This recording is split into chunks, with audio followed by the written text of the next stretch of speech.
ஒன்று தெரிஞ்சுங்க, இன்னைக்கு நீங்க ஒருத்தட்ட போய் கம்ப்ளீஷன் பண்ணி உட்கார்றதுக்காக கம்ப்ளீஷன் பண்ணீங்கன்னா, அவர் உங்க முன்னாடி வேக வேகமா எரிஞ்சு கொட்டி தீஞ்சி பொறிஞ்சி காஞ்சி வெடிச்சு எல்லாம் பண்ணிட்டாருன்னா கூட ஒரு 2 நாள் கழிச்சு தனியா படுத்துட்டு போது என்ன நினைப்பாரு? அவன் வந்து கம்ப்ளீஷன் பண்ண முயற்சி பண்ணானே, அதுவே பெரிய விஷயமாச்சு. நாமளும் இந்த மாதிரியே ஏன்பா இழுத்துட்டு இருப்போம் வாழ்க்கைய. அவங்க எப்போவாவது தனியா இருக்கும்போது என்ன நினைப்பாங்க? நம்மளும் கம்ப்ளீஷன் பண்ணிக்கிட்டா தான் என்ன. அப்பவே என்ன ஆகுனா, எதிர்ப்பு தன்மை பலவீனப்படுத்தப்பட்டு விடுகிறது. நல்லா தெரிஞ்சுங்க, எதிர்ப்பு தன்மை பலவீனப்படுத்தப்பட்டு விட்டால் எதிரி இல்லாமல் போகிறான். அதைத்தான் முருகன் பண்ணாரு. சூரபத்மனை எதிர்ப்பு தன்மையை அழித்து விட்டு மயிலாகவும் சேவற்கொடியாகவும் வகுந்து வச்சுக்கிறாரு.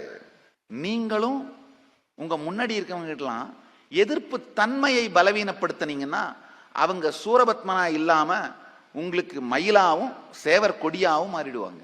நீங்கள் முருகனாவீர்கள். கைலாசாவின் கந்த சஷ்டி மகோத்சவம். பகவான் நித்யானந்தரை கேளுங்கள்.